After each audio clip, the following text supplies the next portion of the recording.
Welcome to Press Any Button. I am Eric. And I'm Nikki. And today we are talking about Nancy Drew, The Captive Curse. The best of all the Nancy Drew games, probably. Totally. Or the best of the games that I have played, which is this one.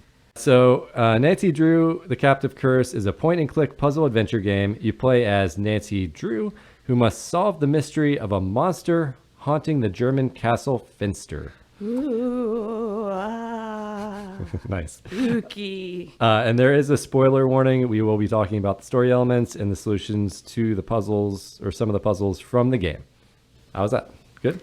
That's great. All right.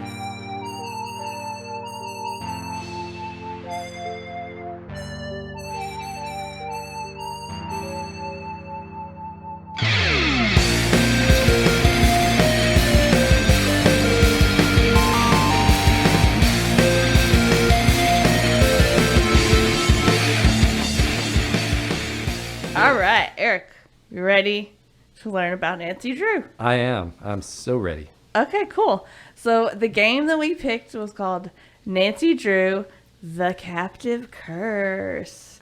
So I picked this because it took place in a castle, you know. Yeah. There's a ton of games, so I did look at a ranking list as well, and I tried to pick something that was sort of in the middle because I didn't want to pick just what the person said was the best one. So, You didn't want to. anyway. You didn't want to pick what everyone thought was the best game. You just want to pick one that was like in the middle of the pack. Yeah. Huh. Well, I wanted to pick one that sounded interesting so Okay. that I thought like you would get into. Yeah. Yeah. And we're into fantasy stuff, and castles are cool. Every time we go to Europe, we visit a couple of castles, you know. Yeah, So I like castles. thought maybe this would be fun.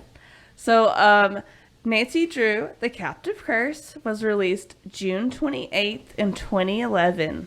It is available on Microsoft Windows and Mac OS platforms, or Mac OS X platforms. It has an ESRB rating of 10 plus, and it has that rating because it has moments of mild violence. I don't and know. peril. I don't know if I'd call those mild violence. They seem pretty. Some of them seem pretty extreme to me, but Well, that's what it says, okay? I might be in the minority on that, maybe. Right.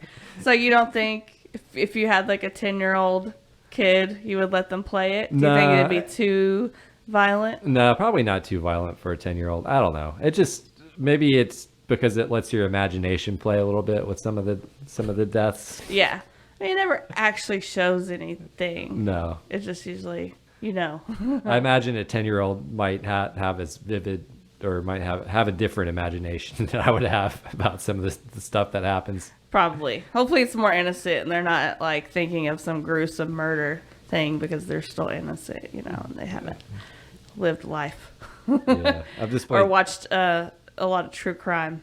Yeah, I've just played too many violent video games in general. Yeah, exactly.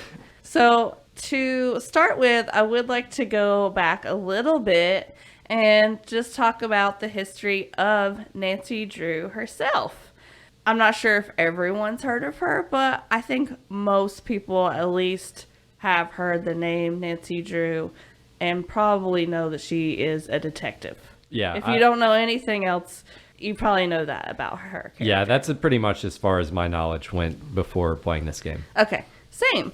Because I didn't read any of the books growing up or Neither did anything, I. but I did know that they were a book series. So, you know, I knew she was a literature character or whatever. So, Yeah, I knew that of the part. Yeah, so, same here. as I well. knew she existed. Okay.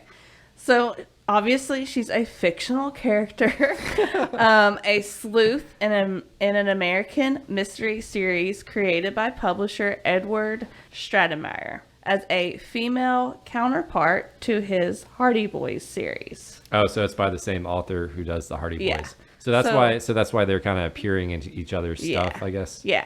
And Hardy Boys was a big hit with young male readers that were into mystery and stuff. So they were probably thinking, okay, let's kind of do the same thing, but try to get more girls to read the books too. It- So she first appeared in 1930, and she proves continuously popular worldwide.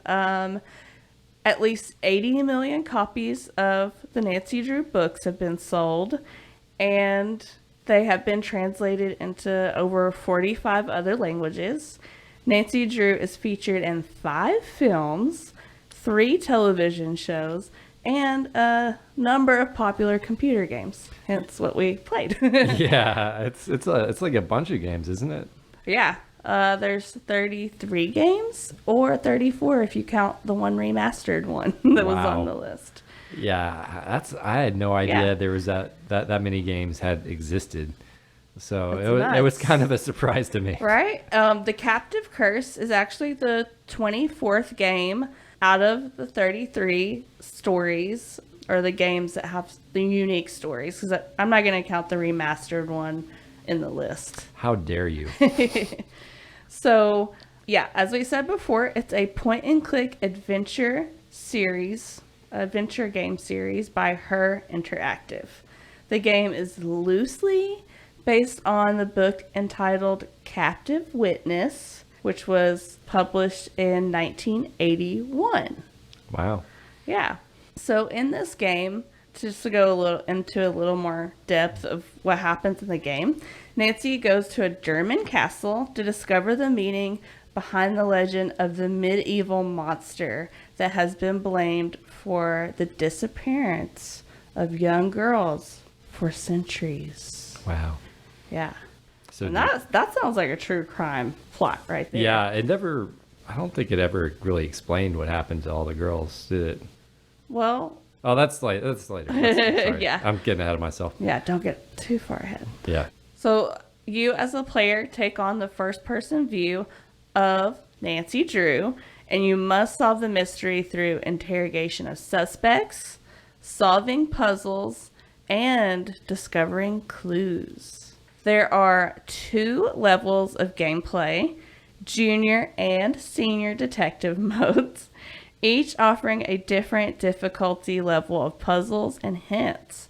However, neither of these change the effect of actual plot of the game. Mm-hmm. Okay. Yeah, I've experienced this a little bit. We did, because I chose junior detective mode, because, I'm like, I usually choose the easy mode on games. And you chose senior detective mode, right? Yeah, that ended up being a pretty big mistake. Yeah, because I had a click list, or not a click list, but like a checklist that automatically came up for me. So I had kind of like a visual hint list of what tasks that I needed to complete still. I had hints on my cell phone for certain puzzles and clues on how to get them or how to solve them.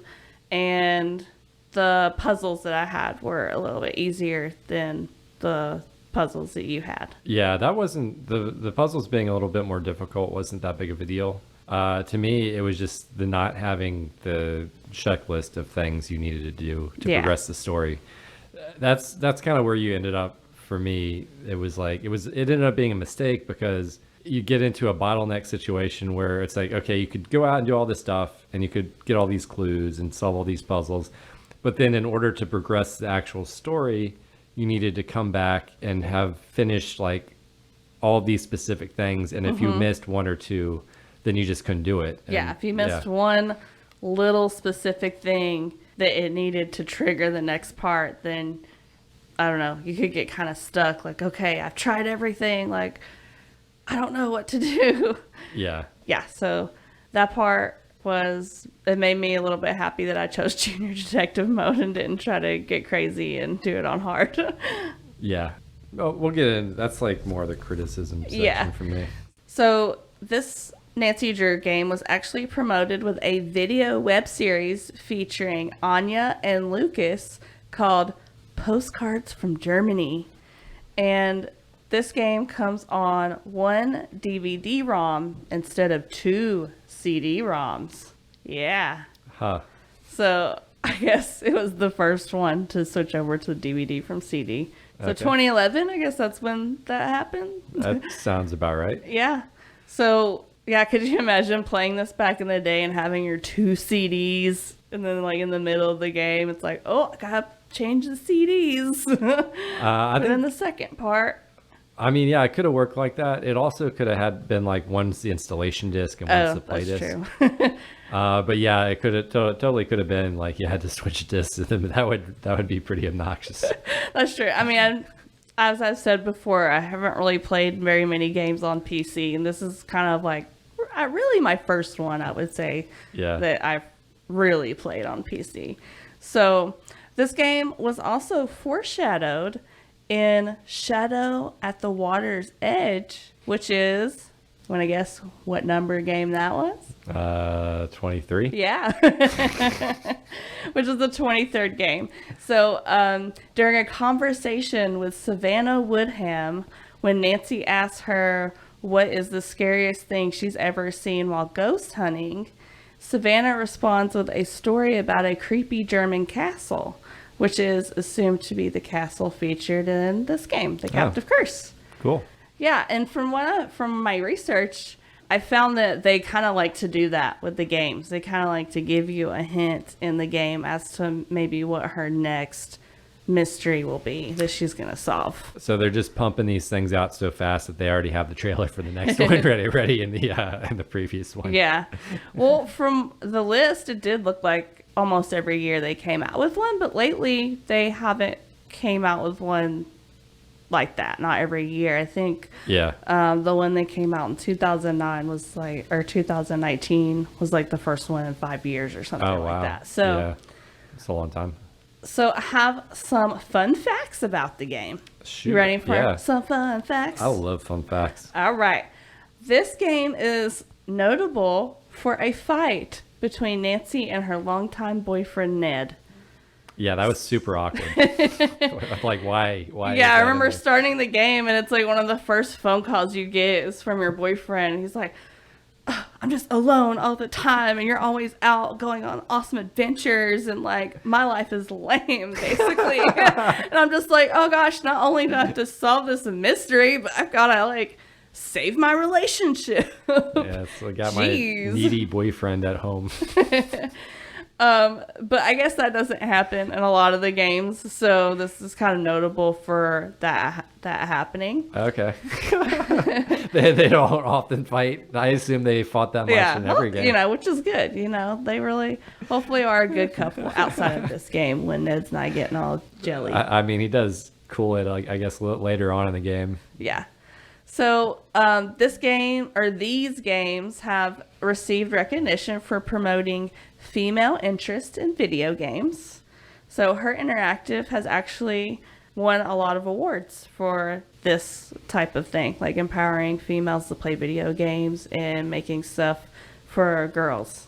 Yeah, cool. Kind of hence the name, Her Interactive, you know? Yeah, I was a little bit suspicious of that. Yeah. No, that's a good thing. Yeah. So in 1998, the very first Nancy Drew game came out, and it was called Secrets Can Kill.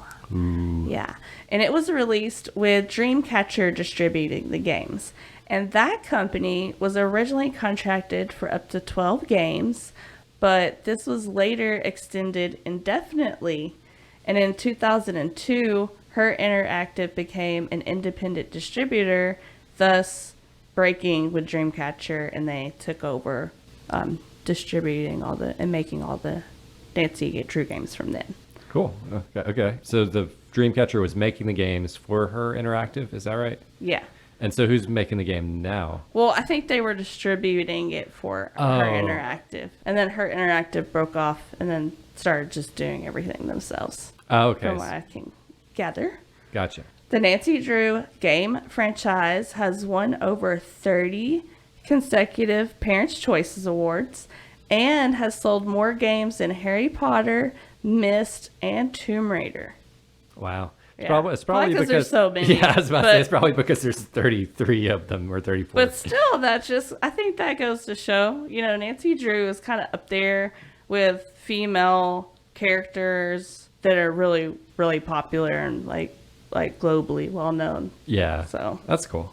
So that's pretty much what I got for like, you know, what I could find about the game or the game franchise and Nancy Drew and stuff. It was hard to find stuff just on The Captive Curse, so I had to branch out a little bit. But yeah, in case people didn't know who Nancy Drew was, this is your intro to her.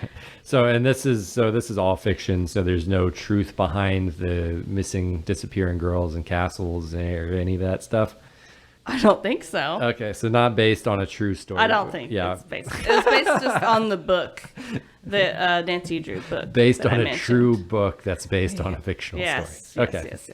I'm sure somewhere in Germany there was some missing girls, because over time, at some point, I'm sure that's happened somewhere And in there the also, country. But and there are also castles. Yeah, and there's lots of castles. So hey, yeah, we can say it's loosely based on a true story. That's what they do in the movies, right? Yeah.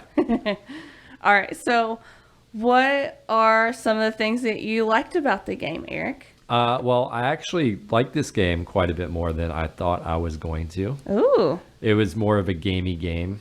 I was worried it was going to be a little bit too easy, but that ended up not being the case, really. Because, you do think it's for kids. It's like 10 and up, I'm like, okay, Yeah. but 10, 11, 12-year-old can play this. How hard can it be, That's pretty tough for a 10-year-old. 10-year-old Yeah. probably with parental help. Yeah, I definitely think this is a good game to play with your family and stuff. Yeah. So. But yeah, so I enjoyed like the variety of puzzles. They had a bunch of different ones in there, and it always seemed like they were mixing it up. Like I feel like sometimes some of these puzzle games can kind of recycle the same ideas over and over again. Yeah, I get kind of repetitive. Yeah, and I thought it did a pretty good job of mixing up like the types of puzzles, and like you'd have word puzzles and visual puzzles and like sliding puzzle. Sliding puzzles. It's a good variety. Yeah, there's like mathematical puzzles, and then there was mini games to play with the characters. Like 2 of the characters had little games that you could play with them. Yeah, that was a really nice touch, I thought. Yeah, I liked it because this isn't a game that I would normally pick. I normally don't pick games on the PC, mostly because at my job, I'm at a computer all day, so I'd rather come home and play a game on a console with a controller just to get away from like keyboard and mouse, and sitting in like a desk chair and all that. Yeah, but, I don't blame you. But I thought, one thing about this podcast is it's getting me to branch out and play different new games that I wouldn't normally play.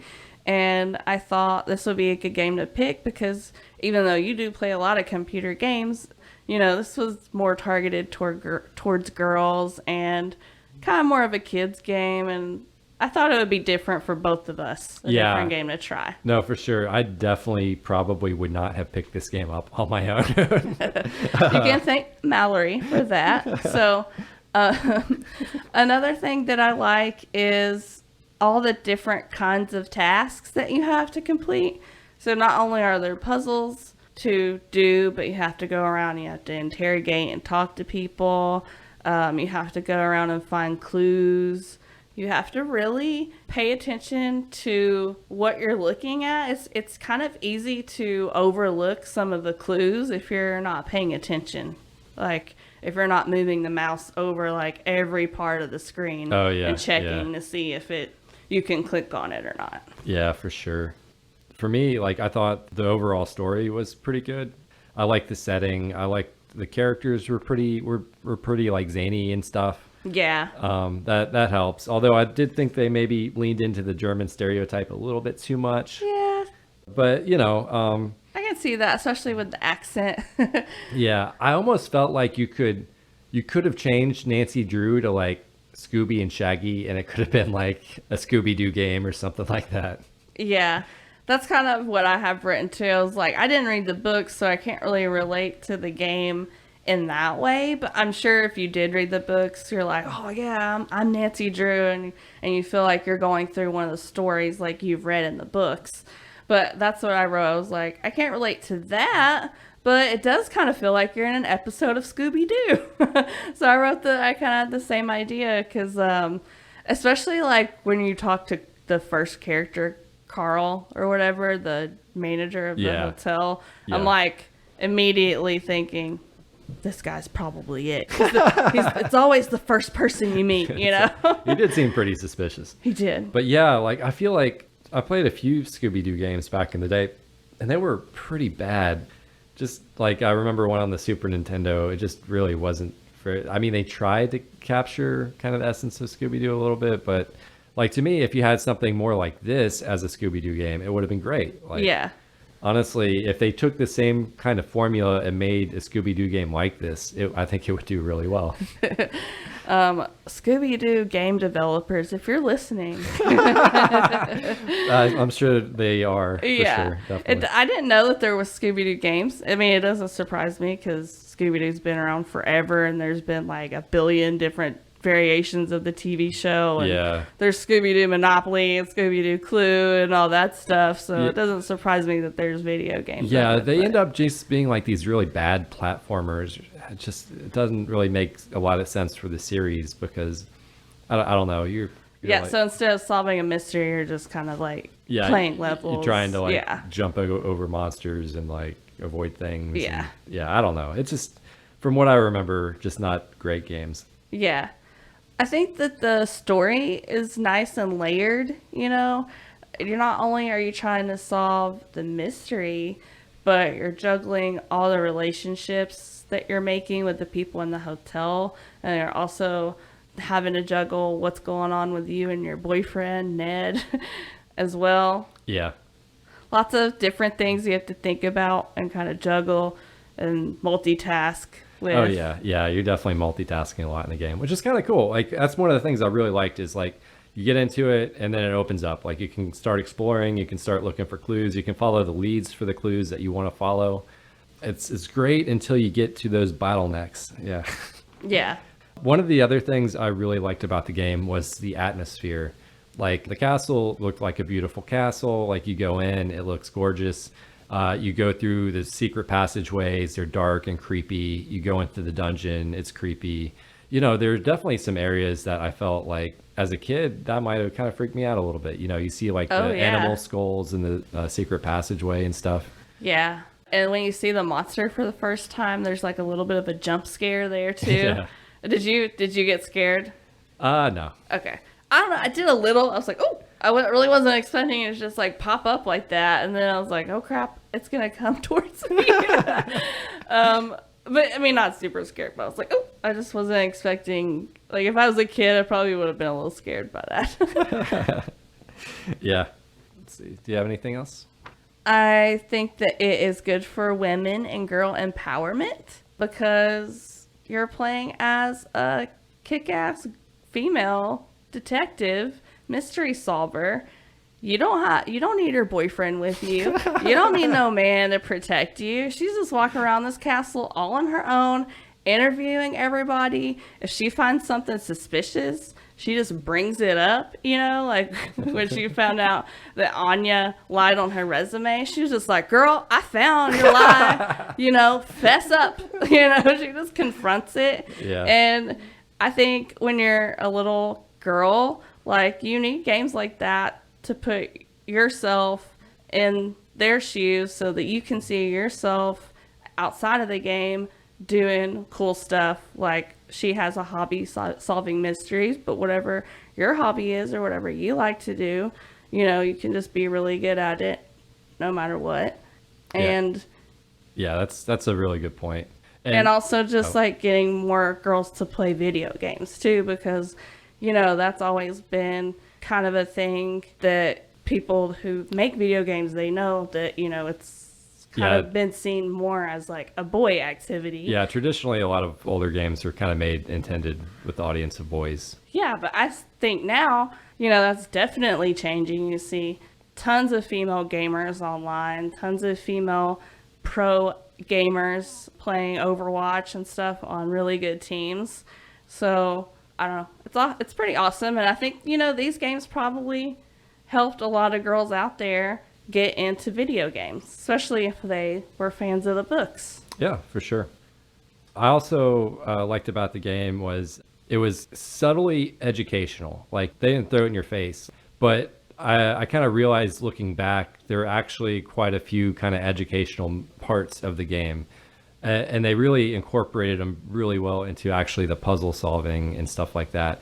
Like there's a glockenspiel that you play that gives you a reference for the notes, and then you use the reference to actually solve the puzzle. So, and And so, in doing so, you kind of learn where the notes are on the glockenspiel. Yeah. Stuff like that. And that the notes go in order. You know, Yeah. you just have like B, C, D in a row, that kind of thing. Yeah, like one of the puzzles incorporated pictures. Like one had like a star or a sun, a moon, and a comet. And so you're thinking you might need the first letter of each of those, but then you realize that the first letter doesn't work. But then you can kind of figure out that, oh, it's the German word for those. Yeah. And they also have like these parts where you can find these like little brochures or something, and they have a bunch of German to English words. Yeah. And you can kind of learn some of that. And There's quite a few puzzles where you have to translate from English the German to English. German yeah. to English or yeah, whatever. German to English. Oh, and then there's even like at the end, you know, one of the main puzzles, you're trying to pick what word you spells out, and it ends up being a German word. Yeah. So was there anything that you didn't like? I have a few gripes. Okay. I have a few I gripes. do too. I have a couple. I'll let you go first. Okay, so my biggest one, and it's not just this game. There are lots of games where this is a big gripe for me. It's unskippable dialogue. So you have to actually wait for the voice actor to finish reading every single thing that's on the screen. So the reason that annoys me so much is because the voice actors, you know, they'll read stuff slowly. They'll act it out, whereas you can just scan it really quick. And especially if you ever have to like repeat anything where you've already seen the dialogue and heard it, there's no way to skip it. That's like you're stuck, especially even when it's not even anything relevant to the game story at all. It's Yeah. just like, all right, I guess I gotta hear about Ned's problems and what he wants to do with his team or whatever he's trying to get together. And I don't know if they add that later in some of the newer games or not, but I hope it so. definitely would deter you from wanting to go back and say, if you played it and beat it on junior mode and you're like, okay, let me go see if I can do it on senior detective mode, that might kind of deter you because you're like, oh, well, I can't just go through and like just play the puzzles and stuff harder. Yeah. I have to like sit here And wait. and waste time listening to something I've already listened to them say. It wouldn't be so bad if there just wasn't so much dialogue. Like, it's honestly fine in context of the game, like to have that much dialogue because it is a very narrative, like, you know, it's based on a book and all that stuff. But it just, you know, if you're reading faster than the characters are saying it, you should be able to go through it quicker. Yeah. Some of those parts just got so boring. Yeah. Where you're just interviewing some of I these have people. like the same complaint with walking around the castle. Like I almost wish they would have added something in there that would have allowed you to just like warp to certain Yeah. places, because you know you do spend a lot of time just like walking around, like getting from one room to the other. Oh yeah, rooms and yeah. stuff. I remember just going click, click, click, click, click, click, click. Yeah, and then if you click the wrong thing on accident, it's like, oh crap, now I gotta Damn turn it. around and Turn around. yeah. So I almost wish there was like a little map warp thing, you know, like that they have in a lot of other video games. So you didn't have to just like waste your time walking around so much. Yeah. So I've heard in some of the games before this, like Nancy Drew didn't necessarily die. In this game, I thought it was kind of weird because they had specific instances where she died, or it felt like she died. Yeah, she definitely died, I think. Like- when that giant spiky gate crashes Yeah, down on and you, then- I don't think you can live through that. And then the game would just like make like a joke, haha. It's like, oh, looks like she's having a problem with the gates. It's like that's how they kept it 10 plus instead of like 13. it just plus or felt so whatever. weird. It's like, why give her why give you the option to have her killed? Like, you don't have to. I don't know. Maybe it's just your imagination going a little bit too Yeah. far with it. But I mean, yeah, it felt like she was dying, and it felt kind of like out of place. I'll say that. I think that's where the 10 plus rating comes in, where it says mild violence and peril. You know, I think the peril part is what she dies. Yeah, I don't know. I mean, I'm not against having your main character being, but it just felt kind of out of place for the game a little bit. Yeah. I think I kind of already mentioned this a little bit, but the bottleneck triggers. So, you know, the game would be opened up. You could follow whichever clues you wanted to solve, but then you'd get to this bottleneck where you had to complete like so many things in order to trigger the next round of dialogue. That to me was where it would get really frustrating. Even on the junior mode, you'd have everything checked off and you'd still have to figure out, okay, it's not triggering the next part. What do I do to trigger it? And sometimes it would be a certain dialogue with the character. Sometimes it'd be like looking at one of your items. It was just like, there were so many things like that that would just bottleneck you, and just, Yeah. it was like almost like you get so frustrated you'd have to go just either look it up, or you'd waste an hour just trying to figure out what it was. And then, like our friend Mallory said, she plays these games all the time. So she actually noticed the clues, like the letters on certain things, before she found the letter with all the places on. And so she already had like the notes written down or whatever. But because in the game, that's one of the triggers, she couldn't just use her like knowledge that she already had from playing the other games. She had to go and like do that extra thing all over again, even though, she already made notes of all the things without that letter. Yeah, and that's kind of annoying. It feels like they could have kind of cleaned that up in the programming before they released it, in my opinion. I'll say, for me, there's like a little bit of a learning curve. Even though, I was playing, junior mode, there's still a couple of things that didn't come intuitively to me. For example, and you saw this because you walked up on me while I was playing this part, but for example, when I was trying to explore the well and I had the flashlight out, but because I didn't know to click on the actual hook, even though I had moved my mouse over that, I was like stuck on that part because I didn't know how to explore the well. And then finally, I asked you for a hint. And you helped me. And it was like weird because I'm like, that's kind of like so specific. And I just spent like 20 minutes trying to figure this out. Like, if this is for a kid, it shouldn't really be like that specific, especially if you're not going to like make the cursor turn colors or something so like, you're over the right spot. Honestly, that part, like, I only figured that out because I'm just so used to like trying every little thing. And I was like clicking everywhere, but I guess I didn't click like in that and that tiny pixel or whatever. And I kind of had that as a criticism too. Some of the puzzles were like pretty convoluted even with the hints. Also, there was no way to look at previous spoken dialogue. So if you needed a specific piece of dialogue to help you with a puzzle, there's no way to go back and look like, okay, like she just said something important, but I missed it. You can't go back and look at the dialogue that's already been spoken. It's like, you better have been paying attention. You better not have ADD like me. But just going back and looking at previous dialogue, it should have had that, in my opinion. Another con or whatever that I have is that it is for a younger audience, I can see how you'd like playing this if you played it growing up, and you had like memories tied to it and stuff. But I'm not sure if I'm going to be like going back and playing some of the other Nancy Drew games just yet. You're not? Maybe later I might try some more, but there's definitely like some other games that I would just want to play more than going back and playing some of the other Nancy Drew mysteries. I mean, as far as like point and click puzzle adventure games, I thought it was good. Like it was pretty solid. It's just all those little nitpicky things about it that kind of bother me. And I think, if I do play another game, then it'll be a little bit easier too, because I'll know like a little bit more of what to expect as far as like the actual gameplay goes. I'll know to try to like click on more specific things and try things like that, whereas this time I didn't really know what to try.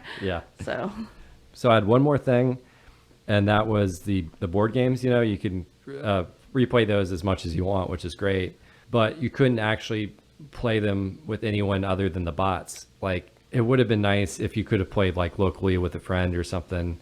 I don't understand why they didn't just go ahead and do that, because I mean, so if you had like other friends playing Nancy Drew or something, that they could jump on the mini game with you, or something. You could just go ahead and put it on 2 local players or 2 human players. They went ahead and pre-programmed the bots. I don't understand why they couldn't have just gone ahead and opened it up where you could, like, even after you beat it outside of the context of the game, just have it as an option on the main screen and let you play with your friends and stuff, Yeah. So if you wanted to just come back and play, you thought the game was really fun, you could just play the game. Yeah, only. you could just play that board game. Yeah. I'm like, why wouldn't you do that? You pretty much have done all the work. You made the bots. All you have to do is take the bots away and let people take those turns.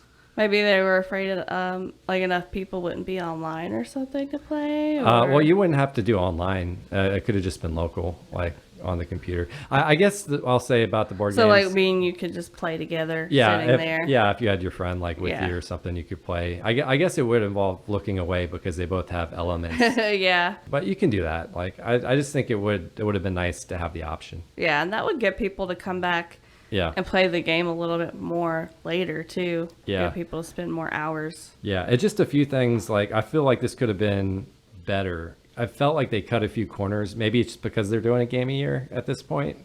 Maybe, like, the newer games have it. Because I did notice that, like, the game does evolve pretty well. You know, like, in the first games, Nancy Drew doesn't have a cell phone and stuff. So eventually, like, she evolves into, like, a more modern detective, you know, with modern technology and stuff. Yeah, and this one, cell phones are still pretty bad, so her cell phone her reception is out a lot. And her camera phone is really crappy, and she has those little crappy ringtones. Yeah. It's pretty funny. It's like, oh man, I remember phones like this. So what about strategy, Eric? You always have strategy, and I'm always the one that just goes into games not thinking about it. So what was your strategy for this? My strategy was to click on everything, go everywhere, and talk to everyone. Yeah, that was pretty much mine. Yeah. Just trying to be the best detective that I could be. Yeah. You know, if I was trying to think if I was a detective in real life, what would I do?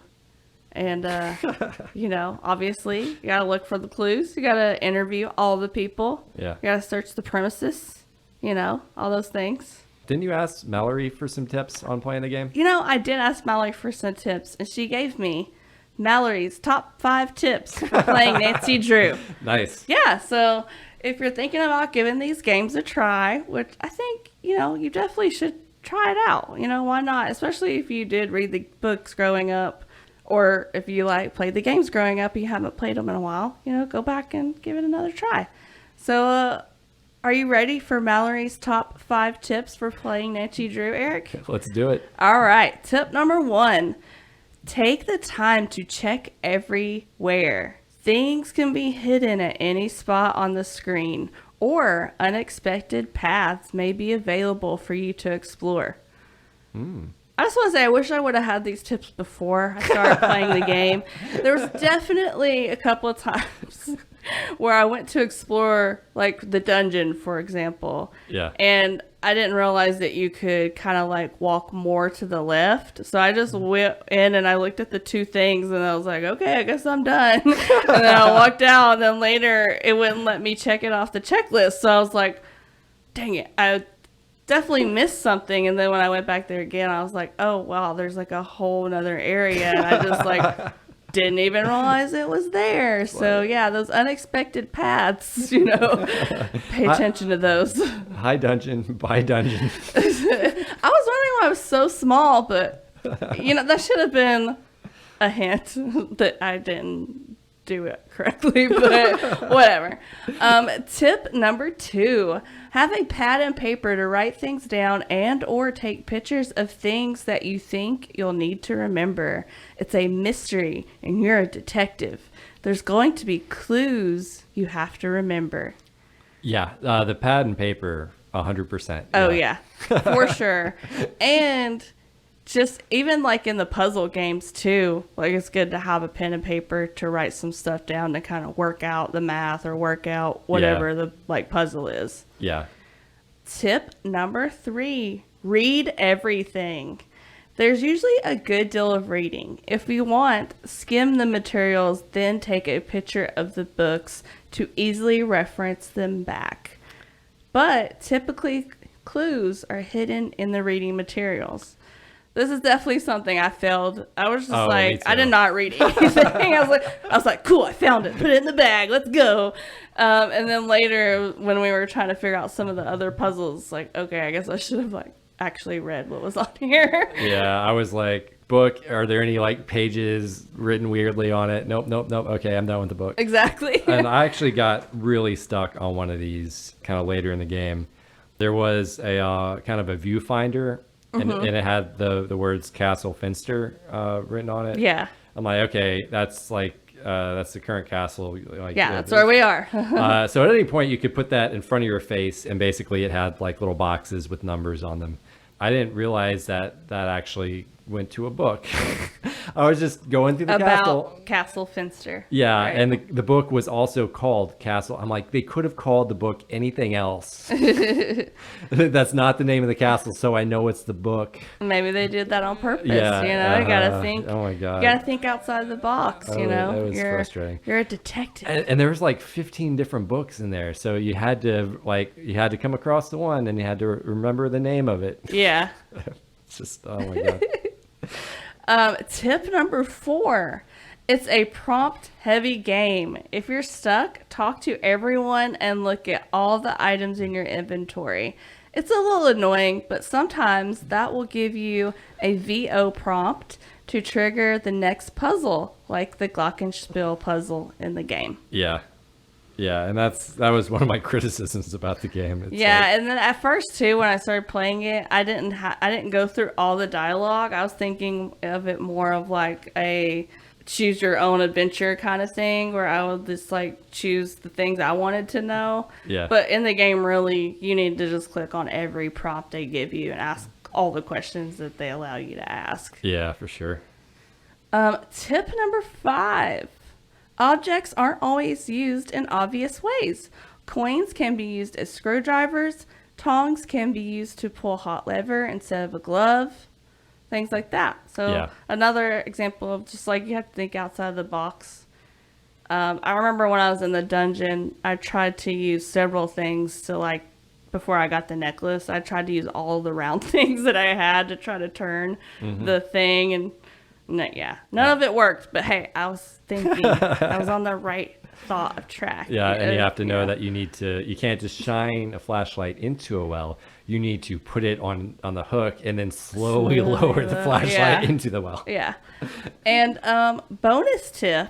Whoa. Since there are so many games, it's worth looking up the ranking list to see which ones you want to play. Yeah, that makes sense. Yeah. Since there's 33 games. It's And I did look at one, but I just didn't want to pick like the top one. But this one was ranked. It was pretty high, like top 10 of the list that I looked at. So it wasn't like the worst one or anything. I tried to pick one ranked good, but also sounded cool. So did you find a lot of things about like the future of Nancy Drew? I did not find much. I know the latest game is called Midnight in Salem. And that came out 33. December 2019. I read that there is a TBD game coming out that's supposed to be the 34th game or 35th, depending on whether you count the remastered one. So yeah, that's about all I could find. Yeah, and the to be determined game that we saw, I'm not really sure where they got their like info or whatever. It didn't even have a date or anything. Yeah. So maybe they could have just been assuming that there'll be another one just because like there's always going to be another one. It's like Madden, there's always going to, there's going to be another game. It's just going to, sometimes it might take a few more years or something. Yeah. And I found, going off what you said, a blogger called My Flourishing Retrospect, and she thinks that they may have teased the next game could include Nancy and Ned on vacation together solving a mystery. Wow. Yeah, so that's her theory on what the next game could be. And they do like to put little hints in the games, like I said earlier. Yeah. They like to put little hints in to kind of give you an idea, if you're paying close attention, what the next game could be. I don't know. This game kind of gave me a negative impression of Ned. I feel like, gotta drag Ned to vacation with me to solve this. I feel like maybe we got adventure. a negative first impression of Ned. Maybe this wasn't the first game. If we're trying to get to know Ned, maybe this is the first game we should have played. But it's like bring Naggy Ned with you. Yeah. And one more thing that I found is in 2019. The CW debuted a Nancy Drew TV series, which is actually the third one that's ever been made. And it just got renewed for a third season this year. Okay. So, I guess if you're into that, go check out that show. So, Eric, did you find out who was terrorizing the castle I did. community? It was Lucas. At first. Yeah, at first. A little prankster. Yeah, and this is a spoiler. We already said Yeah, spoiler. we already said spoiler. Yeah, it was Anya. Yeah. Bum, bum, bum. It was clearly her. She lied on her resume. It's She like, oh, had all the fake emails. you were willing to lie on your resume. Mm-hmm. What else are you willing to deceive us about? Yeah, she's a scorned lover of the owner of the castle, Yeah. And then she takes off the mask when you say it's her, and she tells you like exactly why she did it. But Immediately. Yeah, immediately. She just spills the beans. You don't even have to ask her. She just blurts it all out. She's quite terrible criminal. Classic Scooby-Doo villain mistake. Yeah. Admitting and I would to have everything. gotten away with it if it wasn't for you, Nancy Drew. And your stupid cell phone. All right, so I'm really excited to hear what game we're going to pick for the next episode. Oh, yeah, I'm excited about this. This should be fun. I'm excited and also a little scared because I know eventually you're going to pick something really hard and I'm not going to be able to do the challenge and I'm going to have to rap. Okay, so you ready to find out what game we're doing? Yeah. Okay, I'll give you a hint. I've been playing it all the time. Hades. Yes. Yeah, that's it. Wow. Okay. All right. Hades. I thought that you would pick that eventually, but I didn't know if you were gonna pick it now. So Yeah, I guess you might as well strike while the iron's Yeah, hot. You've been playing it, it's fresh on your mind. I figured it'd probably be better not to wait a few years and do it in the distant future. Yeah. It's still pretty. It's not super new, but Yeah. it's still newish. I think it'll be a fun one because I've been seeing all my friends playing it on social media. If we're to not be a new game, Yeah. I thought it was maybe just came out because everyone was talking about it, but I guess maybe it came out and it got really good reviews and recognition. So people Yeah. heard about it and wanted to play it. Yeah, it's honestly one of the better games I've played in a long time. It's really, really good. Okay. I will say, I've seen you playing it and it definitely does not look like a game that I would typically pick out. So let's see if I like it. Yeah. I'm excited to try it out. This challenge I feel like it's going to be pretty Oh difficult for you. gosh. Oh no. Are you ready to hear the challenge? Do I have to make anyone fall in love with me? No. Okay. This challenge requires 0 pigeon boyfriends. All right. You will have to escape from Elysium. Okay. Who's that? Is he a god of some kind? No, or- that's one of the levels of Hades. Oh, okay. So that's where all the champions of Hades are. Okay, so escape from Elysium. Yeah, well, just make it past Elysium. So Okay. so you go through Oh gosh. Tartarus, Asphodel, and then Elysium. And you said it was the layer of what? Hades where what? It's one of the. So there are different biomes of the game. Uh-huh. So it starts off, you're in Tartarus, I think that's how it's pronounced, and then you go into Asphodel, and then Elysium is the third. Oh, gosh. It's the third biome. It's the third area of the game. And you said it was the what of the gods?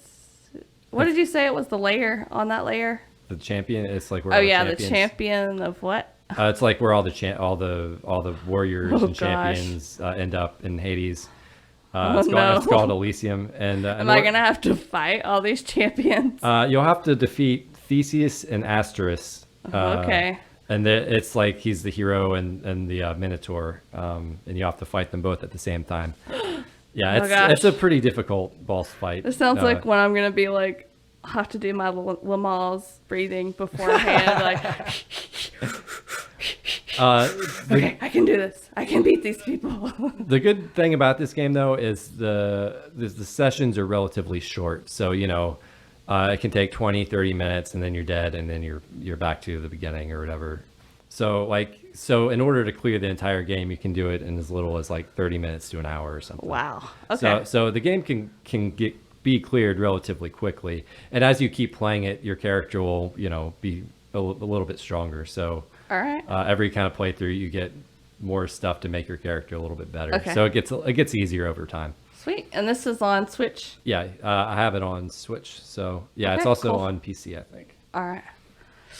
Hopefully I can do it. We'll see. Good luck. Yeah, Oh, it'll be tough. all right. Well, that's all for this episode. Thanks for listening.